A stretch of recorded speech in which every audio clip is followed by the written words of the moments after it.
Yes, sir. As of right now, every single playoff team has played one game in the playoffs, so we're gonna play a little game. And as you can see by the title, the name of the game is It's Just One Playoff Game But. Now, if you aren't familiar, a couple years back, the NBA had a daily show called The Starters, and just about every year at the beginning of the season, they had a little game they played called It's Just One Game But, where they threw out crazy assumptions based on the first game of the season and predicted it to be true or not. I just thought it'd be cool to do the same thing with the playoff game ones. Also, before I start the video, make sure to subscribe. It doesn't hurt. Okay, it's just one playoff game, but both number one seeds are going to lose in the first round. Now, obviously, this is not true. I think for the second game, Budenholzer has to put Giannis on Vucevic because Brook Lopez could not. He was just allowing him to get into the paint, which is something you do not want a post player to do. So I can 100% tell you that the Bucks are going to beat the Magic. I would put my life savings on it. But the Lakers, yeah, I really feel bad for LeBron in this situation because we all know that Portland's the worst perimeter defensive, maybe Mavericks or Trailblazers, worst perimeter defense in the entire bubble. So all the Blazers are doing the entire game was just closing into the paint and letting the Lakers shoot. And how many air balls did that count? Like, I'm not even joking. If Anthony Davis was not on that team, it would be the worst team LeBron has ever been on by a mile and a half. And I could say more, but it's going to feed into our next statement, which is it is just one playoff game, but JR needs to play more than Danny Green. Like, I don't know why Lakers fans even had an expectation that Danny Green would be good in the playoffs. What he proved last year, even though the Raptors won the whole thing, Danny Green just straight up sucked. Like, I think he averaged like 34% from the field and like 30% from three in the play. Like, why not just give JR a shot? You signed him. He's known for 3-point shooting. I guarantee that's all he's been practicing, by the way. Like, that because he knows that's all LeBron needs. All LeBron needs is 3-point shooting.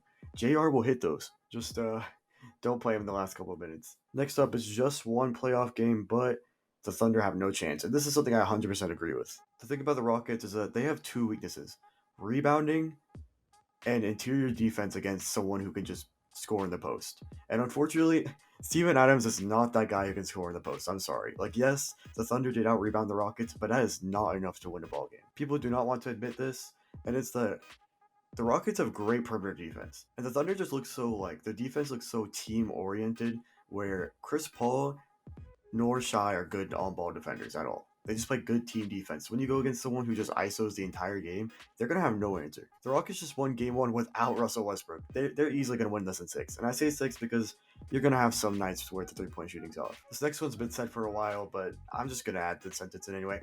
It's just one playoff game, but Brett Brown is the worst coach in the NBA, and I cannot agree more. Like, don't get me wrong, as a Hawks fan, I do not like Lloyd Pierce as my coach, but I would never want Brett Brown in return. The fact that Josh Richardson and Alec Burks put up more shots than Joel Embiid is actually crazy looking at the matchups.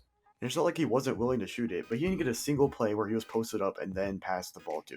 He was either at the 3-point the whole time, just waiting for the catch and shoot, or he was at the 3-point line, got the ball, and had to go down low himself. Like, there was not a single play set up for him where he was already at the post, he got the ball, he was already right under the basket and scored, which should be the go-to move every single time.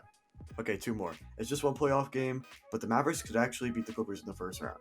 Now, I do think this is true if the refs don't rig it for one, but we don't need to talk about that right now. But if the Mavericks really wanted to beat the Clippers, they would need to keep playing that team defense that they were playing the other night, because that defense, they were looking amazing for a team that I thought was the worst perimeter defense in the league.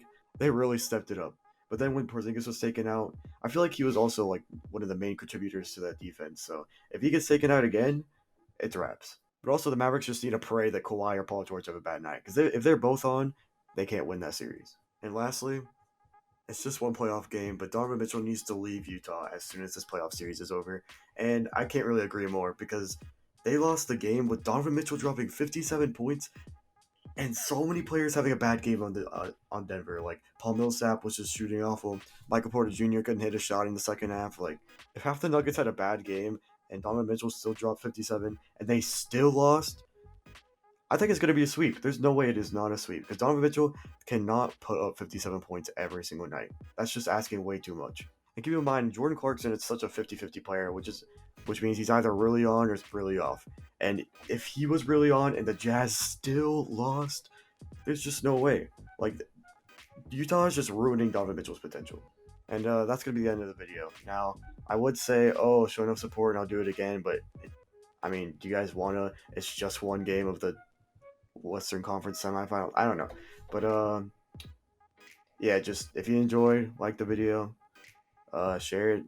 I mean, YouTube isn't really suggesting my stuff because it's I'm not that famous, but if you want to share it, you can. Just make sure to like the video. That's actually really gonna help. Just like the video, and yeah, peace.